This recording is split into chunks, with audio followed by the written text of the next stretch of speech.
that's the title I gave for my talk, and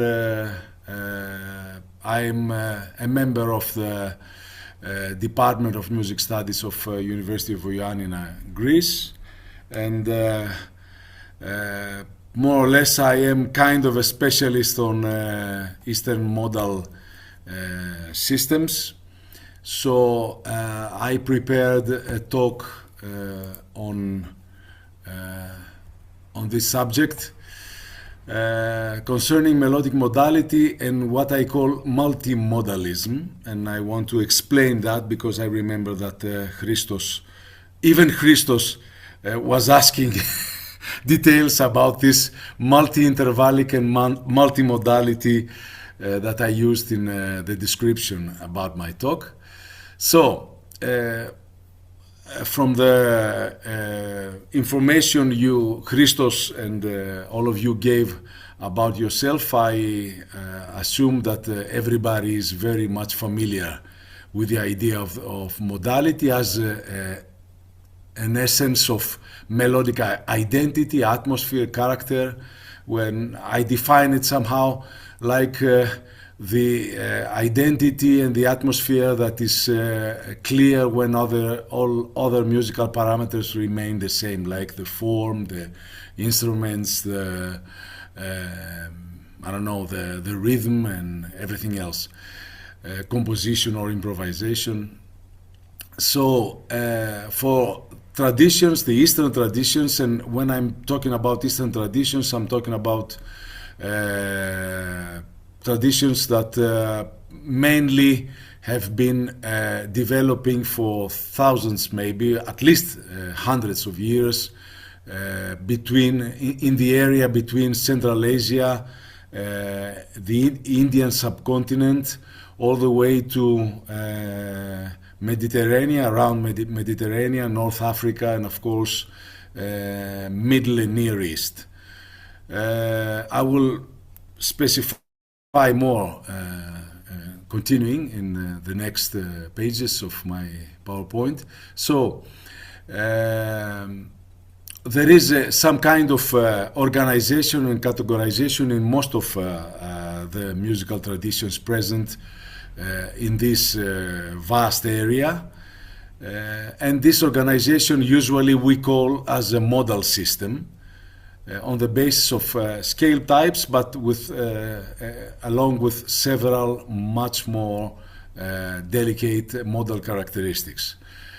I already mentioned in the description that in most of the cases in this vast area, the folk musics use much fewer different types of modes, at least name-wise, while in practice we have a big variety of cases. But let's say in the Makamic modal system, the folk traditions usually mention maybe 15 different makams, while in the classical Ottoman or classical Arabic modal systems, we have hundreds, even thousands of names in the history of the evolution of modality, melodic modality in the Near East. So even that the fact is that with folk traditions we have a fewer number of modes, we have different behaviors that might be categorized in a classical system as different modes. So when I'm talking about modal systems of the Middle East, mainly we mean the Ottoman Turkish makams, the Arabic makams, which usually are being divided in the two basic areas, the Arabic East, the Mashrek, which contains Egypt and eastern-wise Palestine, Syria, Jordan, even the Gulf area and the Arabic Peninsula, And when we're talking about the Maghreb, we are talking about Libya, Algeria, Tunis, and Morocco mainly. Of course, the Persian Dastia system, the Byzantine octoichus, which is another multimodal system which we use in Greece, but also is being used a little bit different version by the Christians of Syria or Egypt. The Indian Raga system, which usually we divide in two different versions, the Hindustani, which is the North Indian, which has a lot of influence through its history by the Middle Eastern traditions, and mainly Iranian and Central Asian, and the Southern Indian, the Carnatic Raga system, as well as Central Asian mugams, which are also a multimodal system, even though the number of mugams are far less than in the cases of Indian Raga or Ottoman or Arabic maqams. We're talking about multimodality because in all of these cases we have a huge amount of different modes. Like the Byzantine octoichus, the name means that we have 8 different ichi, 4 main and 4 plagal, but the actual variety rises up to at least 90 different cases, as explained by big theoreticians of the past. The Ottoman Turkish maqams are at least the ones that are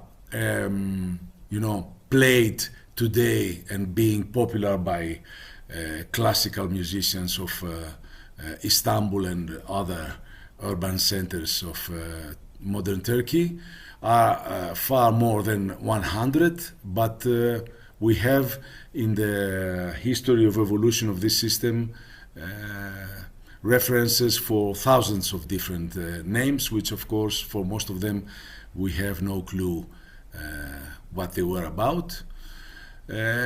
Indian system also is one of the most rich in multimodality, hundreds, even thousands of names there in the history of evolution of this system referred to in books and catalogs.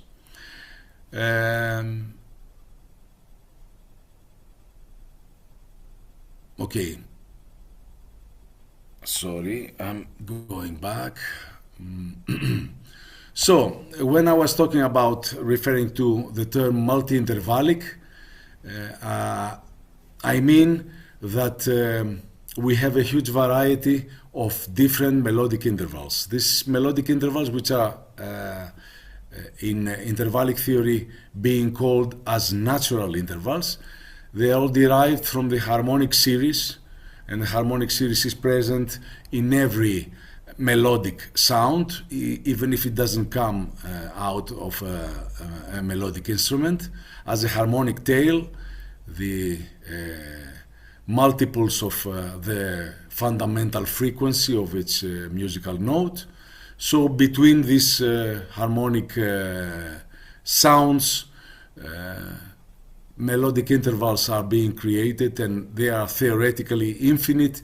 Practically, they are really a very huge variety, and this is one of the characteristics of all the old multimodal traditions, that they use a very big variety of melodic intervals, and not only what in the West is being called equal temperate notes, the 12 semitones of an octave.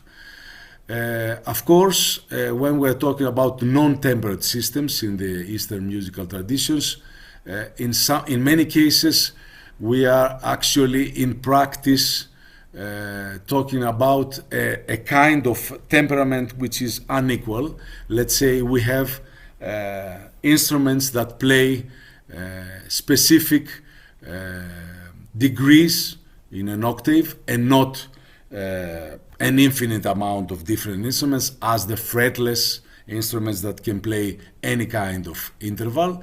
So I have a picture here of the great tambouri Necdet Yaşar and his densely divided tambour with many positions, degrees, frets per day, as they are being called in both Iranian and Arabic and Turkish terminology. Very highly defined with many details, intervallic details here. Even in this case, we see a very famous balama player who has a very dense division of fretting on his balama saz, while here we can see instruments of Indian classical music, the esraj, up left the violin with N. Rajam, a very famous violinist of the Hindustani North Indian classical music, and the sarod below. We see that the Indians generally prefer to have fretless instruments or instruments that their frets are elliptical shape, and they can play they can bend the degrees, sliding between the notes up to a fifth, full fifth on each fret. So the idea is to be able to play a very huge variety of details on intervals, even though, as I will talk about it later on, the Indians do not prefer the areas of neutral intervals like we love in Byzantine, in Makamic, or in the Persian classical music. So the melodic pronunciation is very much relying on this intervallic variety and the tonal fluidity with the glissandi and the bending of the degrees and the melodic attractions and all these mechanisms behind this aesthetics of having to deal all the time with this tonal fluidity that these traditions love to do. And this is very interesting because even when we have same kind of modal structures like makams that exist in all the Islamic, almost all the Islamic world, like the Ushak, the Hijaz and whatever, in different areas the intervals and the aesthetics of the specific tonal fluidity they are played is very different. And this is one of the very main characteristics of this kind of traditions, that the melodic pronunciation of very similar modal structures might vary and differ from area to area, even within, let's say, the Arabic world, which is considered somehow unified, but in fact it's not. This is not the case. Let's say we hear a bayat taksim by an oud player from Syria and an oud player from Morocco. They sound, at least the intervals they use and the way that they bend them sounds very, very different. The famous neutral intervals, the intervals that are in the areas that are, let's say, equally distant from either tone and semitone, or tone and minor third, or minor third and major third. the in-between world, intervallic world, is very much appreciated and loved in the areas that I would say this area between the Arabic Mashrek world, the Eastern Arabic world, the northeastern Balkan, and Turkey and Greece and the rest of the, especially folk music of the Balkans, all the way to Iran. But when we enter the Indian world, this type of neutral intervals are very rarely used in very specific ragas, and a little bit, even though North Indian musical culture and modal culture has been greatly influenced by, especially in the Mughal era, between, let's say, medieval times and until the British colonies have, taken over India.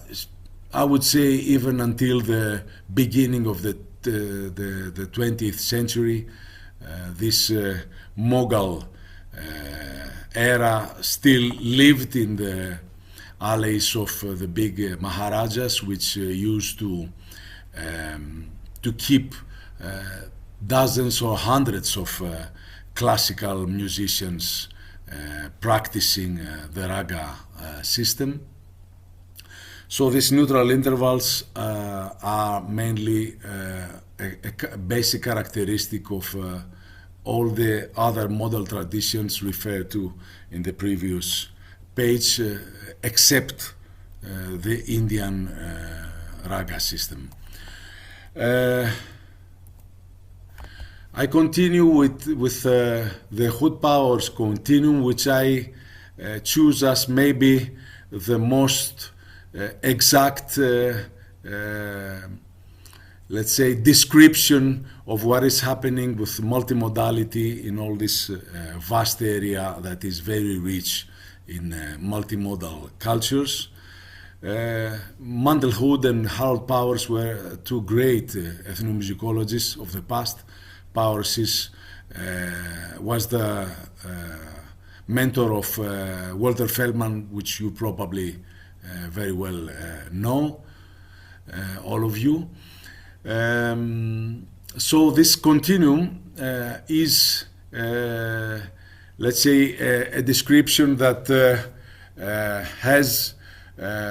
gives an idea of the in-between different, let's say, balances between one edge, which is the scale type, and the other edge, which is a melodic tune, a specific melodic tune, let's say a composition, a folk song or something like that, and the other one is just an octave scale species, just a scale type. So Hood and Powers described all these different types of modal phenomena as balancing somewhere between, some of them in some cases more towards the edge of the scale type and resembling more a simple scale type where someone can freely improvise or compose,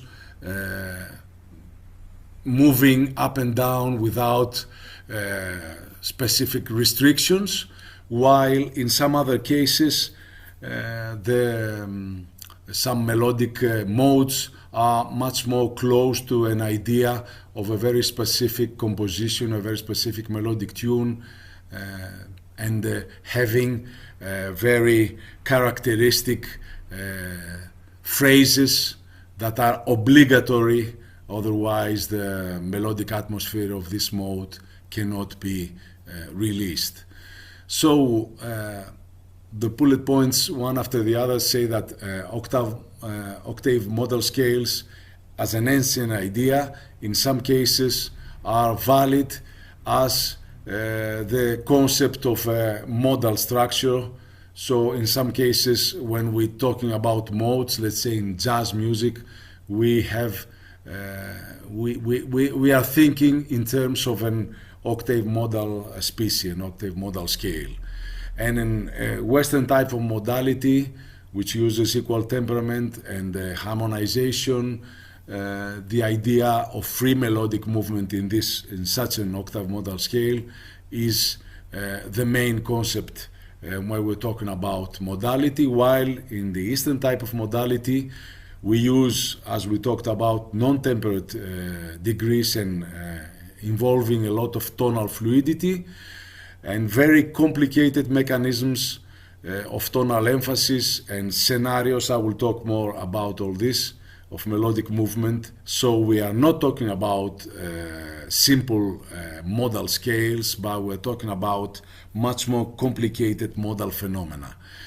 A simple, let's say, hybrid case is what we call in Greece laiki dromi, which is an equal tempered system of a few modal scales which have movable degrees, of course. They do not have fixed degrees. I will show the case here. The previous page was about the medieval church modes, which you all know, which is a system, let's say Western type modal scale species system. While here we have the scale modes of laiki dromi. Of course, there are scenarios, there are stereotype phrases, there are other characteristics like hierarchy of degrees and everything that is involved in the melodic development. But if we see them as modal scales, these yellow areas imply movable degrees, depending on the direction, the melodic direction of a special phrase, and generally the development of the melody. But otherwise, this is a hybrid system which uses equal temperament and uses a very specific or maybe not very clear system of harmonization. Musicians disagree about many cases, but generally it uses equal temperament and harmonization, and this is used in modern Greek urban popular music after the 30s and on. And here is a case of what in the Eastern systems, one of the cases is the idea of scale type system. This was introduced by Vishnu Narayan Bhatkande, and a musicologist in the beginning of the 20th century in North Indian evolution of theoretical theory of modes, which categorizes the types of ragas according to their modal scale. Many musicians do not accept this as a really functional system, but and also some of them have introduced more like a 32 thought scale system, or by Jairasboi, or a 66 thought system by Alain Danielou. It's a crazy story, but this is, let's say, an example of an attempt to categorize according to the scale type. So for each scale type, of course, we have many ragas that follow this, but differ in different ways, as I will talk about continuing. So we reach the let's say the juice of this talk. So what is this different mechanisms that are so complicated? What kind of mechanisms can generate such a big variety of hundreds of different modes, even though, let's say, as I showed for the Indian classical music, we might have 10 or even 32 or 66 different scale types. How can we derive from this and generate such a huge variety? So for all these traditions I mentioned, there are scale type categories, or at least for many of them, like the Thats, the Melakartas of the South Indian, or the Byzantine genera, four different genera, the two diatonic, the mild and the tense diatonic, and two chromatic, the mild and tense chromatic. So these are ways of categorizing according to scale type in different modal systems. But structural and developmental characteristics can create a huge variety, even though the scale type categories are few, small number. So melodic direction is one of them.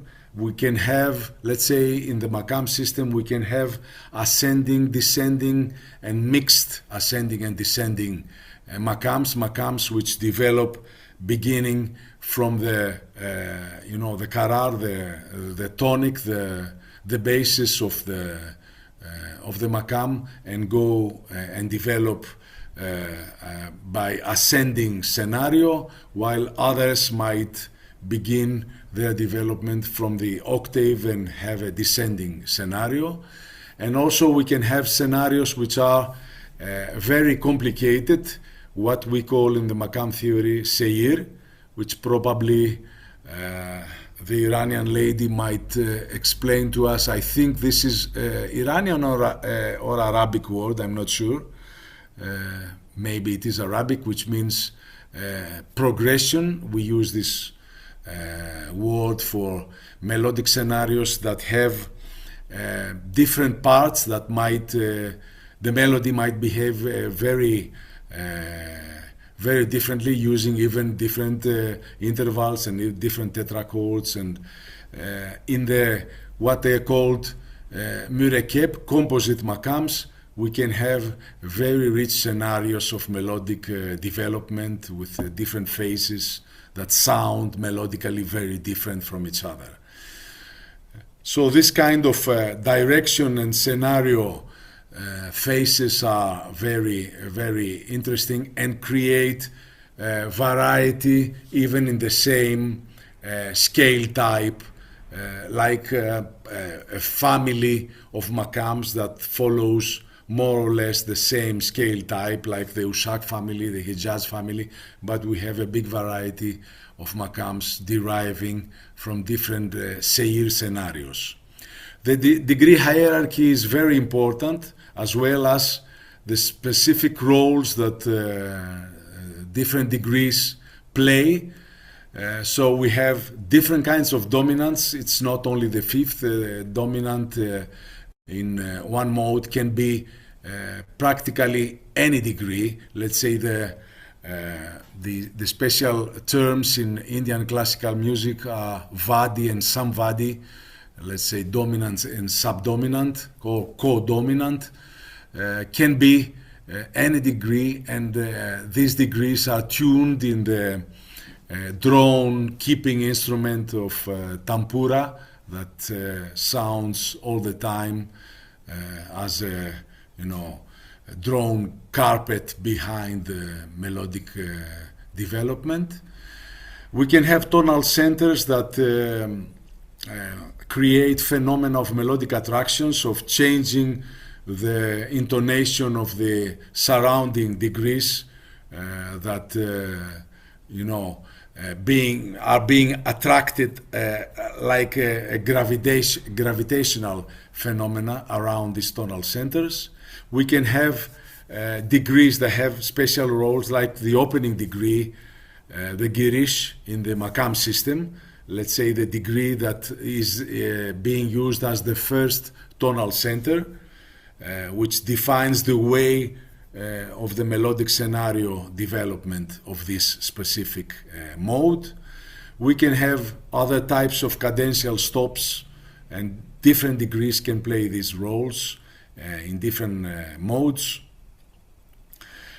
The tetrachordal structure, especially in the systems of the Byzantine octoichus, of the makams, of the Dastgya system of Iranian classical music, are much more a dominant idea than the idea of an octave scale species. Let's say these makamic worlds are being structured mostly by using tetrachords and pentachords one on the top of the other, and this in many cases means that let's say different octaves are being developed with different tetrachords, and let's say La Si Do Re in middle octave is not the same like La Si Do Re on the higher octave or on the very low octave. So the tetrachordal structure is very, very important in many cases. In Indian classical music, this is not very clear, even though Nazir Jairajboi has written a lot about tetrachordal symmetries that create very specific phenomena in the raga system, the Hindustani raga system. In makamic world, or the Dastgya world, or the Byzantine octoichus world, the number of degrees is always 7, but in Indian classical music we have different modes with different number of degrees. We have pentatonic, we have hexatonic, we have heptatonic modes, and in many cases we have combinations of these. We can have a raga that ascending melodies play 5 degrees, and descending, aroha and avaroha is being called, has 7 degrees. And you can even have phenomena of 4 degrees in an octave, like a raga Shankara, in some of the melodic lines, and let's say ascending 4 degrees and descending 6 degrees in an octave. Very strange and very beautiful melodic developments that use the number of degrees in a very delicate manner. And the phenomenon of directional transilence is very, very interesting in Indian classical music, which means that you can have degrees that are being silenced in specific lines, like ascending. Let's say I can play for you at the end of my talk an example, like Bilaskani Tori uses, let's say, more or less a type of Phrygian Kurdi scale, modal scale, but it has such a different atmosphere because it uses a lot this directional transilence. So when you have an ascending melodic line, you play the first, the second, and the third, but then you jump, you don't use the 4th degree, and you jump to the 5th and 6th. But when you descend from the 7th and 6th, these are all low bemol, you don't play the 5th degree, but you play the 4th degree, and this kind of, you even skip the octave. When you come from the higher register, you play 3-2, and then you jump, you skip the octave, and you go to the 7th and 6th.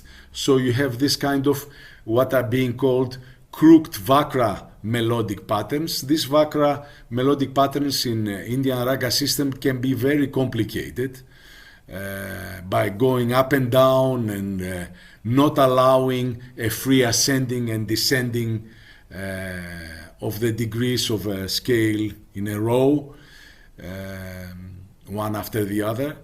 So this creates melodic patterns that are very, very specific, and these constraints are very difficult to deal with when you need to improvise in this type of ragas, because you have to follow all the time, although improvising, you have to follow all the time this kind of crooked patterns, which are obligatory in the development of the melodic character and atmosphere of this specific raga. Stereotypic phrases are also very important. They are present even in Byzantine chanting, in Makam system, but again, in Indian classical music are very, very important.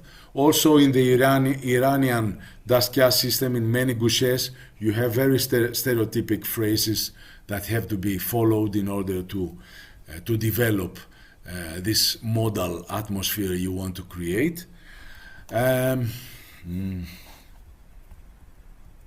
Why? Doesn't move, let me. Okay. These melodic attractions I already referred to around tonal centers. We can have movable degrees which follow a kind of gravitational behavior, like being attracted to these degrees, and you need to treat all this kind of degrees with a lot of plasticity of the intonation, and release all these microtonal nuances which are very, very important, and in specific modes can be very crucial in order to create the appropriate atmosphere. Very important characteristics this. The idea of a fundamental general scale as a backbone skeleton of a modal system is very important for both Makamic system and the system of Byzantine octoichus. So you have a fundamental scale and a general scale, which its degrees have a very important role, because specific makams have a certain position, a certain place. Actually, the term makam means position in this general and fundamental scale. So each makam has a very certain place in this, on this backbone skeleton of the fundamental scale.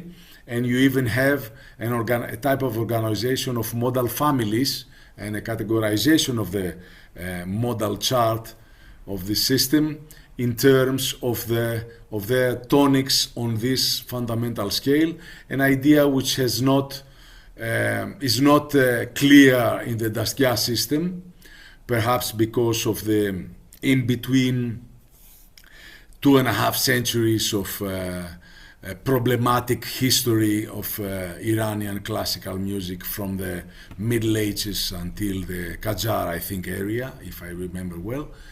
And in Indian classical music, you can see in history books that this idea was kept around the 16th century, if I remember well again. So in Indian raga system, you don't have something like a fundamental scale where the modes have different tonics, but they are all aligned on the same sa, which is always the finalis of all types of ragas. And the types of modulations. Modulation is present in many of these systems. Indians do not love modulations at all. Actually, they don't use them in classical music. When they play raga, they do not make modulations to other ragas, although you have cases of ragas that have, show shades of other ragas in their development, but they are considered a part of this raga, so somehow modulation is not accepted except in cases of showing off of musicians playing raga malas and ragas which are being considered as mixed mishra.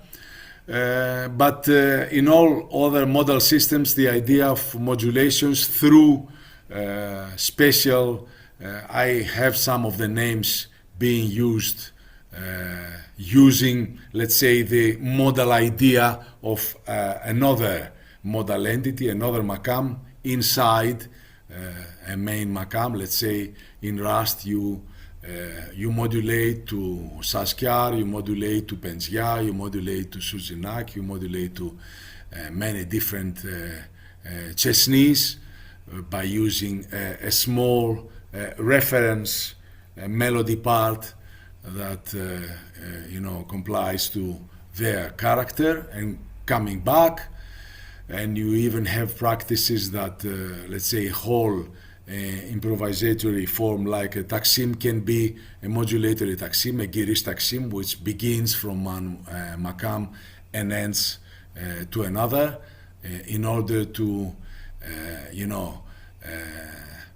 serve as the bridge between a previous part of a musical program and then the next one, which is in another modal entity, another makam.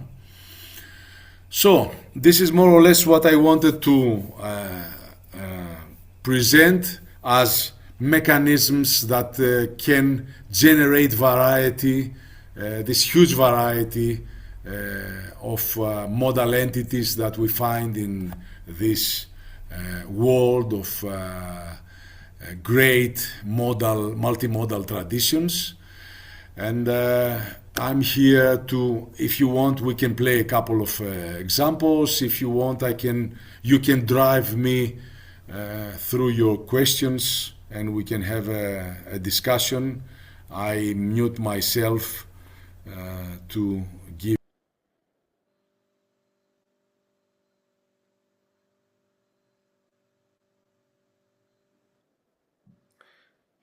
Thank you, Markos. As we are, between known people, I don't think you have to raise your hand, just take the word. And if you see that people are talking and you cannot get in a conversation, maybe you can even type. But yeah, feel free if there are comments or questions.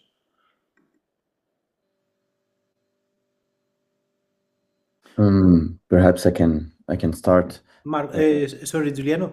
Marco, do you want to continue sharing this screen, or maybe for the conversation we can see? Yeah. You put it down, and if we need it, we will do it again. Okay, I think maybe you should stop sharing. Maybe. All right. So. Okay. What do I do? All right. Yes. Okay. Well, thank you for the presentation. Super interesting to see you, to hear the thoughts. I was curious because you're describing a lot on this relationship between the scale and the melody and this, let's say, tension between these two sides. And at least I'm a bit biased to say, because I was very interested on the rhythmical parts of how the modes are being constructed, especially in relation to improvisation, let's say. But I was curious to hear your thoughts on, okay, well, if we're talking about melodies, what are the, let's say, can you talk about how rhythm can play a role in the identification of the modes as well?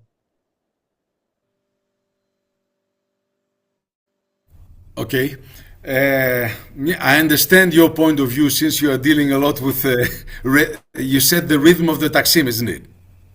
Yes, okay. That's it. Of course, this has to do with morphology, with the form of taksim, but generally, these are the two, let's say, dimensions of musical phenomena, the two main dimensions. One is the melodic, which has to do with intonation, and the variety with presented through different intonation, while the other has to do with time.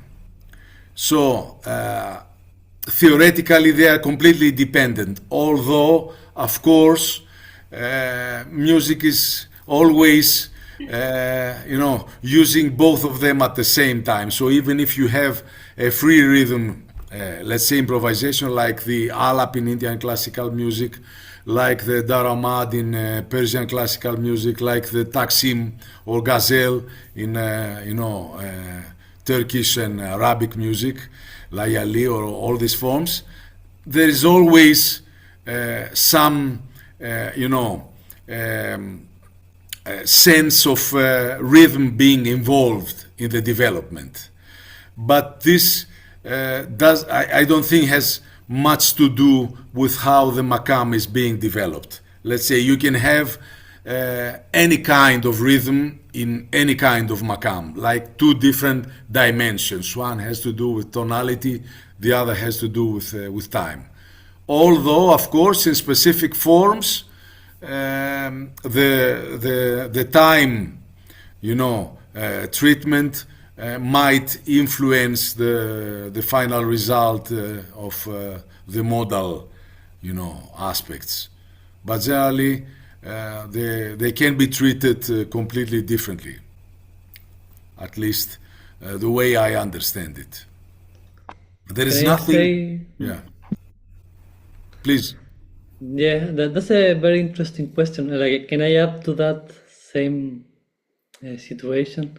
Because in Indian classical, for example, there are some rags that are actually even the same, like same notes, same kind of hierarchy in terms of the notes, but the difference is the speed at which they move.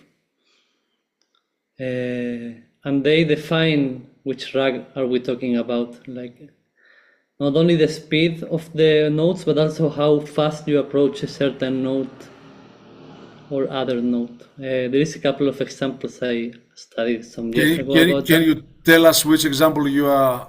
I will search because I forgot the names of it, but I was in this class with it was a Drupad, actually, in a Drupad context. I will search and I will send, but I remember this conversation, like the teacher was saying they are the same, but this moves faster to this note and this other moves slower. Like that was the difference. Yeah, So faster to this note might mean, the way of development and the way of emphasizing different notes, but I don't think this has to do with rhythm. Yeah, but it was also about the general speed of the Yeah. performance. So I yeah, understand what you mean. Let's say they say that Darbari has to be played because it's a very, heavy feeling raga, has to be Yeah. played at a slower pace than other ragas. But I have many examples of virtuosos playing Darbari at full speed, okay? Yeah. And Which, still sounding as Darbari. you will the find feeling- people saying it's not Darbari also, but yeah. yeah, but okay, people are saying everything. Yeah, I know. No, but if you know Darbari, you can hear in some cases that some virtuosos want to play, Atidrut and still play Darbari. Okay, of course, the atmosphere might change a little bit because you cannot have such a very, very heavy atmosphere of the very slow pace of Alap, let's say in Drupad by Rudravina or a singer, and at the same time have a sitar playing like crazy, at Atidrut pace, and still have the same atmosphere. Of course, the atmosphere can be influenced, if we're talking about this, that Giuliano asked, but this is not about rhythm. It's about aesthetics of development. But this doesn't mean that the rhythm, let's say, it's not the Darbari, it's not so much different if you play it at Ektal or Tintal or Japtal or whatever. Because if we are talking about modal character, it should be the same. But what can happen is that maybe in one rhythm you have different phrases, and the other rhythm you have other phrases, and maybe in one case the feeling is more clear than in the other composition, or your improvising, phrases are not so much characteristic of the Darbari feeling in Japtal as much as they were in Tintal. But I don't think that this is so much important in terms of modality of melody. That the final result, of course, can be very different, depending on the pace, the tala you chose to play, and of course the speed you choose to play or you can play and whatever. And this is speed usually is something that has to do, I say that, with your ego. If you are a super virtuoso, usually you want to play at a very fast speed because you have to show off your capability of keeping the raga feeling at a very, very high speed. But most Indian musicians say that the more you speed up, the less you can release the specific character, melodic character of a raga. Because these vakra movements, you cannot follow if you make it very, very, very fast. It's not easy to follow. So sometimes you skip all the very specific rules and you play more like scale thing and less than very specific stereotypic phrases. Yeah. I'm not sure, Giuliano. Also, I mean, because you say that your PhD also has to do with the rhythm in the taksim. What is exactly your interest there in the question that you make to Markos? But I can think of something very simple, which is, for example, in Makam music, the Ushak or the Hosseini movement, for example. If the phrase is slow, I mean, if the rhythm is slow in a composition or in an improvisation, then you have a lot of time just to see, to show the moving places of the Vich note or the Segya perde, no? How they move. But if the phrase is just doing like sol fa mi very fast, and you want to show the ushak on mi like Hosseini, you will choose the most characteristic note there. This bit, maybe I don't know if it's a neutral note, but you would choose a bit that shows the ushak, because if it's too high, you have only one moment. No, it's very fast. So it will sound too high, so it will sound like Buselik flavor, or it will sound too low like Kurdi. So but this is a bit where you're getting at, or I mean, this has to do with intonation, and of course, intonation then, if it's so fast, affects the chesni of the tetrachord, no, of the tune. Yeah, yeah. I mean, I think I was just more curious in, since we're establishing that a scale is not sufficient to explain the chord, and then that means that we have to take in account the time factor, and then rhythm will play a role. But then, yeah, how to discuss that? I think that's an interesting conversation to have. How to take in consideration the rhythm in the identity. Of course, it doesn't mean that this rhythm is connected with this mode No, but necessarily. I think also rhythm and time are such maybe flexible and ideas that can present themselves in different ways. For example, another idea I had listening to Markos is talking about rhythm. Let's talk about dance of usul. So if you have, different rhythms or different compositional forms, the music will also, the style is changing. And, if you talk about the Fer or the Vrikebir rhythms that are in the Ayin, or if you talk about Kasilama or, Baiduska or whatever, or, Sasemai or something faster, or as Marco said, if it's much faster and more busy, other things will happen. But then also we're talking about the style, no? Because certain rhythms they take you to a different region or to different compositional style. And so, but yeah, I mean, it's... Yeah, definitely. That's also another interesting aspect on how much is it the personal style and how much is it the characteristic of the mode, right? Yeah, because as a musician, I mean, this is very, it's something very intuitive when we all do it. If we play, for example, even in a new form, I'm thinking about these compositions of Ross, these 14 beats that he composed, combining mandilatos and how you call that one? A kind of 3-2, no? Yeah. Like 2-3, 3-2, and just intuitive. Devri Turan. Huh? Devri Turan. Yes. Devri Turan's the other one, yeah. You will play it, I mean, fast, and you have a different style, different feeling than if you play a slow piece, no? And then the style and the tuning will change. Definitely the final atmosphere is not depending only on melodic modal characteristics. Of course, the form, of course, the rhythm, of course, the orchestration, the style, the whole aesthetics. The final atmosphere is depending on many other parameters. I talked only about modal characteristics, and of course, there are many other aspects that play a very important role in the total, thing. Yeah. Yeah, but Perhaps it's another, sorry. Perhaps another aspect which we should mention is the fact that in the Indian and Pakistani and even Afghani traditions, there is clear mention of the fact that each mode has a certain archetypal, emotional, intellectual, or spiritual content. Whereas in the Maqam world, that's much more vague. I mean, there are references to that in older texts and things, but it's not necessarily. I mean, you can hear a piece in Rast which can be very somber and very serious and very heavy, or also a piece in Rast which is very frivolous and very happy and celebratory. So it's a bit more vague in the Maqam world. That means, the rhythmic variation might be quite significant. A piece could be in Rast, like the Nati Mevlana, which is very serious and very heavy, or it can be the Khari Klaji or something like that, which is a very happy, joyous sort of folk song.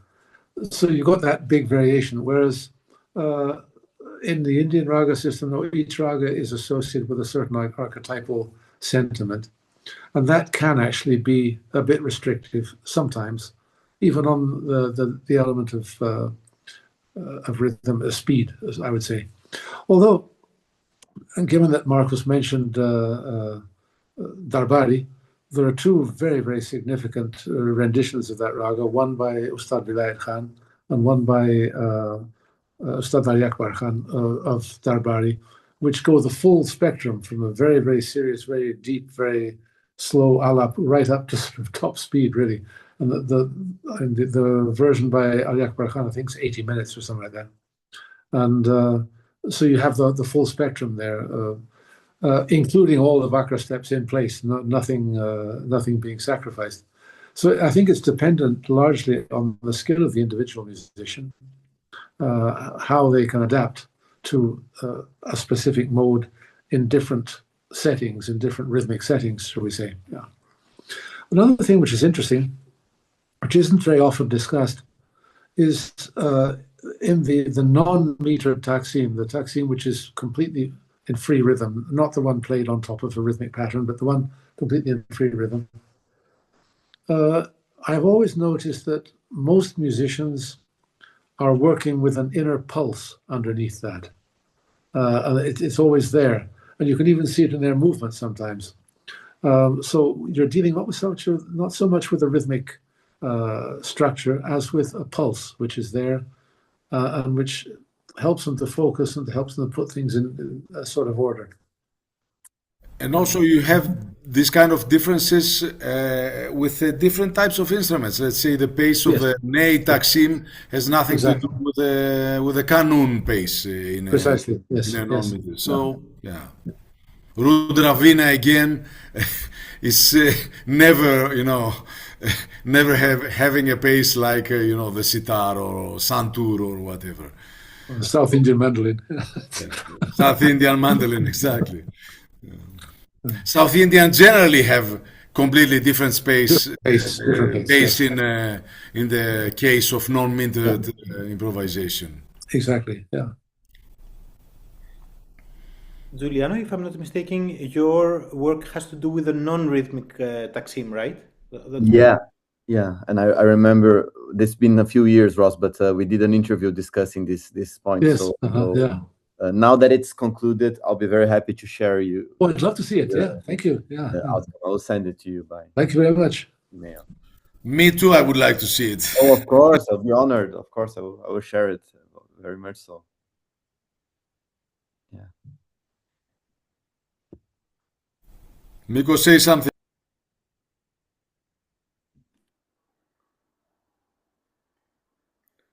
I don't know. Thank you for your presentation, and it's always interesting to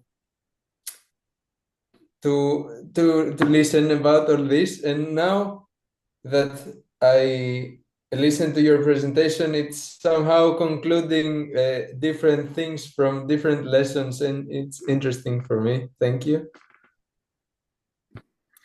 Marco, I wanted to ask something. You talked about the Byzantine genera, geni, right, in Greek? Jenny. Yeah, and this categorization. Do we have something like that in Ottoman Makam? I mean, this backbone No, scale you're referring to the Rust no, scale, right? we don't, but we can apply. I've done this in my PhD, like analyzing Makams through this prism. You know, it's interesting. It's interesting, Isn't it like useful as well? categorizing in the same you know type of modes, Rast and Ushak and Husseini and all this huge variety. You know, it gives an idea about a way to categorize this system, and creates different types of groups and families.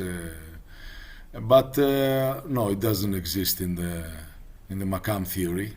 In the region. You know that the term Ross probably has read a lot about it. The term genes that Yes. they use is coming from Yenos, they say. Uh-huh. So they use it for tetrachords and pentachords, Yeah. but which is the same idea, because the general theory actually categorizes subunits, tetrachords and pentachords, and not whole echos, because most of the echi are mixed in terms of genera. So they have a lower tetrachord which might be chromatic, and the higher tetrachord might be diatonic and this kind of stuff, or mild and then tense and blah blah.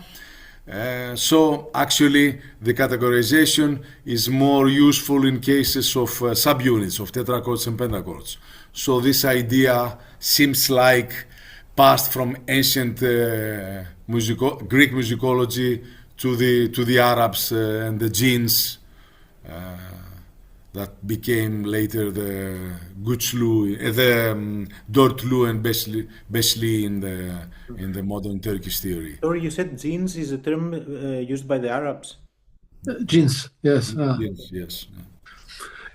It started out, I think, meaning something very similar to what genos means in Greek, but it's gradually come to mean in practice today tetrachords or Exactly. Chechny. It's very similar to the Chechny, actually, just the Arabic version of it. But I think it certainly does come out of the word genos. That is correct. Yes, the Arabs say that themselves. Yeah. And I was asking this, Marco, also thinking about the utility of, especially in teaching, when somebody's learning the system, that it makes sense to have a categorization. It's more easy to talk about, 7 or 10 things instead of 100 or 200. About Makam theory. Well, I usually, both me and Nikos Andrikos, that we teach this kind of stuff in our department, we always use the family groups, like on Raspberry. We start with the Rust family and the derivatives like Saskia, Penskia, Mahur and everything, and explain the differences of all this, but as belonging to the same family, which all of them end, the same way, let's say, okay, with the Ras Chesney on Raspberry. And then a little bit further, more far away to, Nikris or Neveser or blah blah, and in this way, the Ushak family grouped with Husseini, with Ajem, with Muhayyer, with all this, as Ali, of the Ushak idea, as variations of the Ushak idea through the mechanisms of different Girish and different Seir and different, emphasis on of modes and different use of melodic attractions and modulations and all this stuff. So usually we use this kind of grouping. I think that this way helps students organize their thought on the subject of modality more easily than presenting all this stuff as completely independent modal entities, which, if you start and try to present, let's say, 100 different maqams, you create a chaos in the mind of someone who is trying to, understand all that. Another thing which I think is worth pointing out is that the contemporary Ottoman theory books have this bit of an obsession with presenting everything as an octave scale. And there are many cases of maqams which just do not fit into that model at all. And even the whole idea of tetrachords and pentachords needs some revision, because there are cases where you have trichords as well. Exactly. And very special cases which, the idea of using a tetrachord sabah is completely crazy, because on sabah you have the third as the tonal center and the fourth is moving, so you cannot have a tetrachord that can be used independently as a structural unit. Exactly. You are very right that much of this is needs to be revised, but I think that musicians do not spend much time theorizing. I think most of them they do not care about it. I was lucky that Zinocenta Rikorur was very much into explaining and talking about the maqamic system, but he was never interested in writing. It would be very good if he'd sat down and write a book about this, because he had a very deep understanding of all the phenomena. But he was more interested in composing and playing. I understand that, of course. Playing music is always much more enjoyable than writing theory books and papers, as we all know. But sometimes books and papers can help understanding some of these phenomena. But again, most of the students do not, spend the time reading all this stuff or reading seriously. So even if you write a lot, then you are at the end of the day, as our friends Americans say all the time. At the end of the day, nobody reads all this stuff. So better playing music as you continue to do, all of you. It's, I think, however, relevant that some of this material should be revised, especially for the sake of students who find themselves outside the world of, if you're a Turkish person in Turkey and you're learning Turkish music, you have a distinct advantage, of course, because you have all the sound there. But I've seen many people who pick up theory books and they read, for example, they read something like Makam Nishabur presented as an octave scale, which of course makes no sense at all. Or they see something even as basic as Oshak and Bayati having Buselik as the second level, which is completely incorrect, of course. That's in all the theory books. I think perhaps some integration of the way of thinking of the Persian Dastgah and the Radif would be very, very useful, because many of what are presented as full-fledged maqams are in fact gushes and not full-fledged maqams. I rather like the Persian system, where you have the main dastgahs, which are very large modal entities, and then you have all these smaller entities which have a very specific place within all of that structure. And I think something like that is actually missing rather in the Ottoman, the contemporary presentation of the Ottoman system, because I have a feeling that in older times it was a bit different, and perhaps even closer to the Persian system. The ideas of terkibs and the idea of chesni itself is Yeah. something similar to this gouches. It's like Gaucher, Yeah, and exactly. I usually, when I teach, I try to emphasize this kind of, Yeah, yeah, movements around tonal centers more than a full makam, Yeah. scenario, which Yeah. because in practice, in most of the cases, nobody follows exactly the scenario that the theory says. Exactly. Yeah. Yeah. Yeah. But Marco, if you said that you already wrote this in your PhD, maybe it's just one step more to revise it and publish it. You're muted. Marco, you're muted. We can't hear you.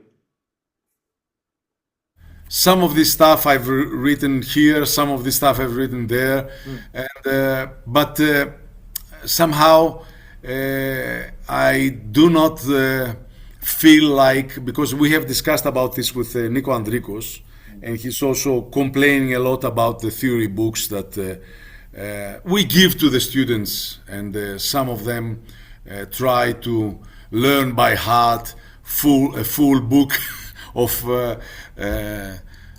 let's say Aydemir or Mavroidis or this kind of stuff, and really they drive crazy because they cannot understand differences between the descriptions of makams, which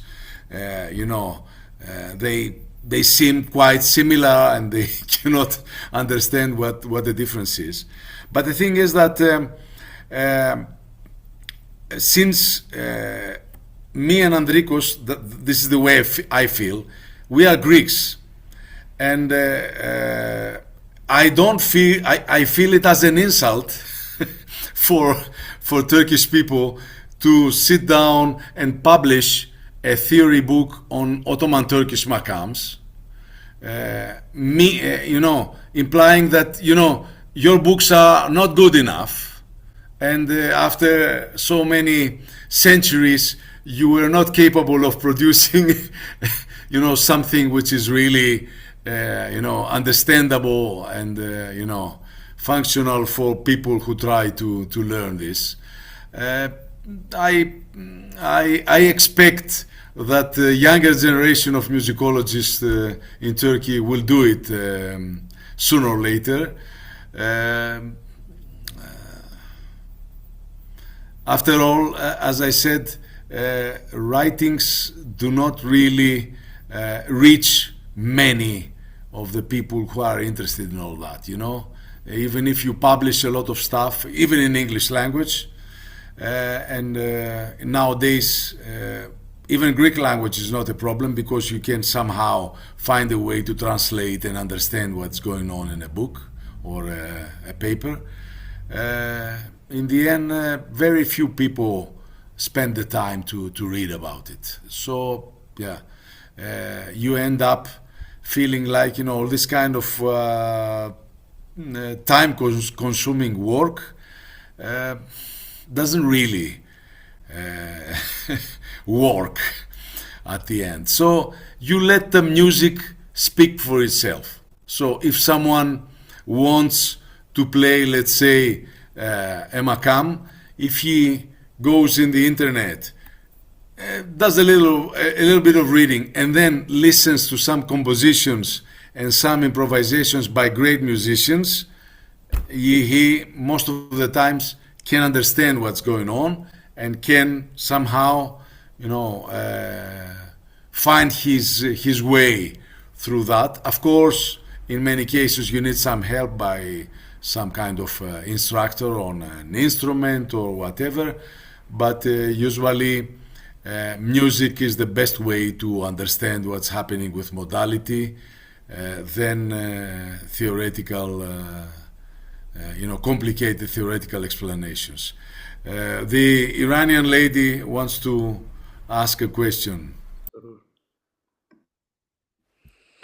Yes, thank you. I was wondering about what Ross was talking about, that the Iranian Radif system is more interesting, because something that I've recently learned that is very specific to the Iranian Daskar system is that these gouches show through the last part of each gushe, through the ascending part, the frud, their relationship to the main daska. So I wonder if it's something that is usual in Turkish classical improvisation, or is it something that is very specific to the Iranian system? Because that is something that I'm also sort of thinking about, how to improvise and how to break actually this idea of daskas, that, or how you do this, transitions among different gushes from one to the other daska. I don't know if the question is clear. I don't know if Markos or Roswell wants to answer. Marco,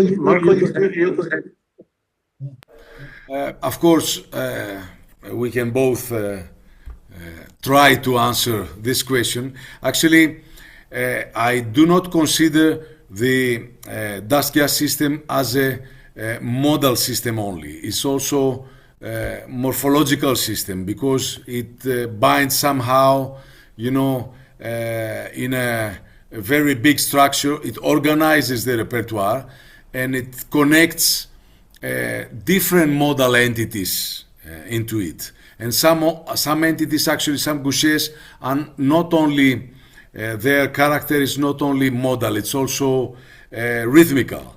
So it's not only modal as a system, the Daskia system. It's a huge organization of the Radif repertoire, and I have spent some time trying to understand your system. And when I was in my master's program under the supervision of Owen Wright, who was more or less very familiar with Iranian classical music as a musicologist, I tried to make a comparison through Makam, Oktoichus, Byzantine, and the Daskia system. But to me, your organization does not only contain ideas of melodic modality, but it's a much bigger idea and concept.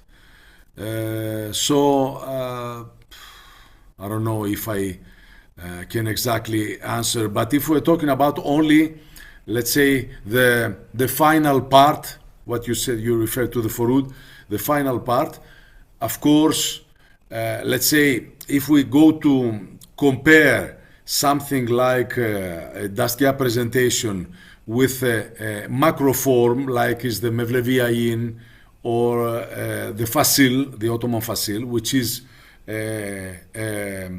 a lot of compositions following, and of course improvisations in between and everything, with a main idea of a modal entity, but containing a lot of modulation and different forms, compositional. You have peshref, you have vocal forms in between and everything. So if we try to find something like a parallel phenomenon, we should go to this Mevlevi Ayins and Fasils and compare that. And of course, the end should be in the main modal entity. Of course, if you have a Fasil, let's say in Makam Ushak, the final part should end as an Ushak. In all the in-between forms, either composed or improvised. But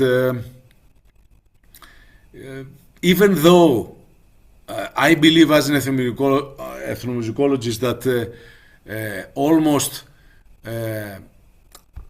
all the most ancient ideas, both on melodic structures and rhythmical structures, derive from the ancient Persia and have traveled both ways towards North India and later Ottoman times, and of course in between the Arab part of the history.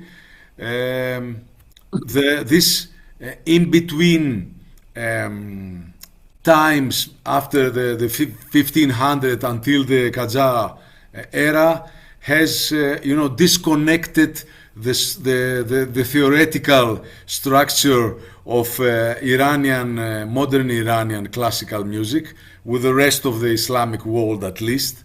And this modern type of organizing, we cannot find exactly, the correspondences and the parallel phenomena easily. Although sound-wise and atmosphere-wise, it's definitely distinct, but you can feel the common, philosophy, the common sentiments, as Ross said, between your Homayun and your Shur and your, we feel all of these sentiments very close to us, although you pronounce and your aesthetics is very, very different. We try to play sometimes your repertoire, but still it never sounds like Iranian musicians play it. But so there are common, of course, let's say principles, but the whole organization is, I think, very, very, very different structure-wise. Ross? I think to look at what Sora mentioned very, very specific there in her question, she mentioned that seeing a progression in a specific maqam ending on shur, it has to end on shur. This is something which I find to be particularly relevant. For example, let's take 3 maqams. We have Ushak, we have even 4. We have Ushak, we have Bayati, we have Husseini, and we have Karjar, for example, those maqams. Basically, I consider all of those to be derivatives of Ushak and actually subservient to Ushak in very much the same way that Gusheha are subservient to Shur or to Humayun or to any given Daska.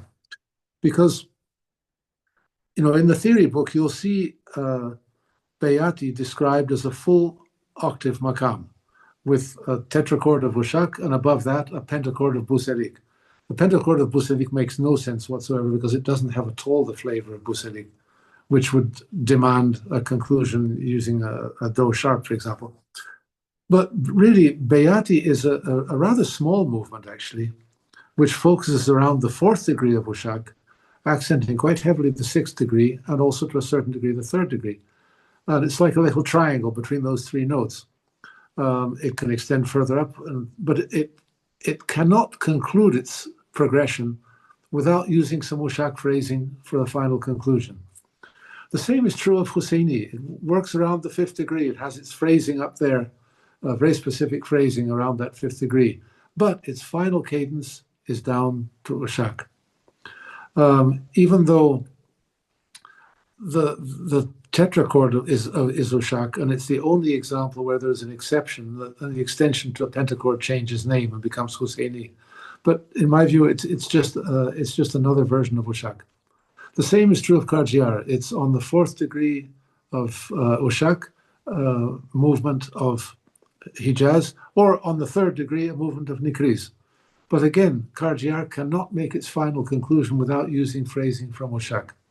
So this is why I find that, why I personally feel that a certain integration of the way of thinking of the Daska system would be very, very useful as a way of describing the Ottoman music. I think the people who in the early 20th century described Ottoman music with these octave scales and things were very heavily influenced by Western theory. And I felt that this is... Most of them were pianists, actually. Exactly. Pianists, so it's normal. So in many ways, their analysis is very heavily influenced by that. And that's why I find the analysis, if you take a Radif book, you see a lot of phrases in there. You don't see a lot of scales, which I find that to be particularly relevant and particularly interesting. Because really, modality in the Eastern sense of the word is very, very much involved. Phrasing is of the utmost importance. Markos mentioned some of his students who have taken these theory books and read them and tried to memorize them even.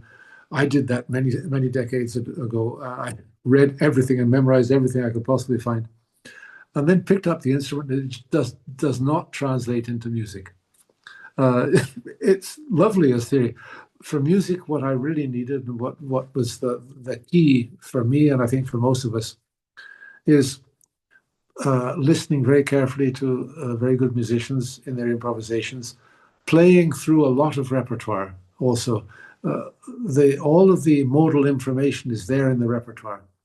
And in the case of makam, in every makam we have, should we say, something between 10 and 20 really, really characteristic pieces, which all the information is there. If you want to know makam Sega, play Yusuf Pasha's Peshrev.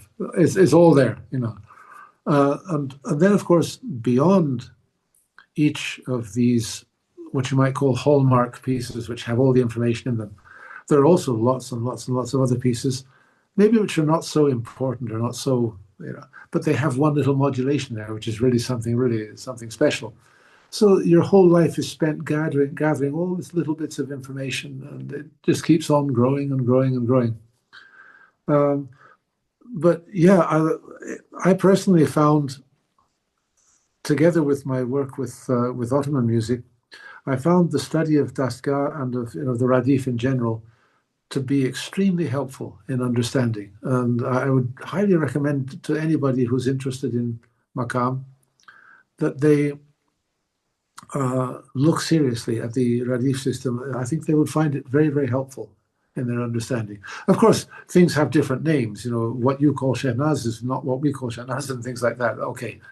But apart from the names, the basic ideas are very, very similar. Yeah. There is a different system and a different method of development, of course, that is true. But I find that the Iranian way of looking at the relationship between the makam and gauche and things is very, very relevant to the Ottoman system. It could be very, very useful for students, I think. Yeah. Probably because this music survived by practicing it indoors and not so much theorizing and publishing and talking about. You're absolutely right. Yes, that's and, true. Very, yes, the names are very confusing, of course. That is a confusing one. In most of the cases, the names are, crazily different. Yeah. I found Darius Talai's work very, very, very good. Yes, it's very good. Explanatory in this case, and very nice and good.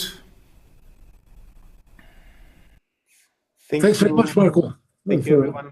Sharing all of that with us. Thanks, everyone, for your attention, and hope to see you again somewhere, sometime. Eleni, good recovery. Thank you, Markos. Yes. Thank you, Ross, everyone, for participating. Thank you, everyone. Thanks to all of you. And for those of you that are interested, in January, February, we have the last two talks on Iranian tobak and then on music technology. So, thank you, everyone. Alexandra, Yes, Alexandra Baladina with Sepide, and then Natalia Kotsani. Good. Okay. Bye-bye. Have a good evening. Christmas time vacation. Bye. Thank you all. Thank you, Markos. Bye-bye.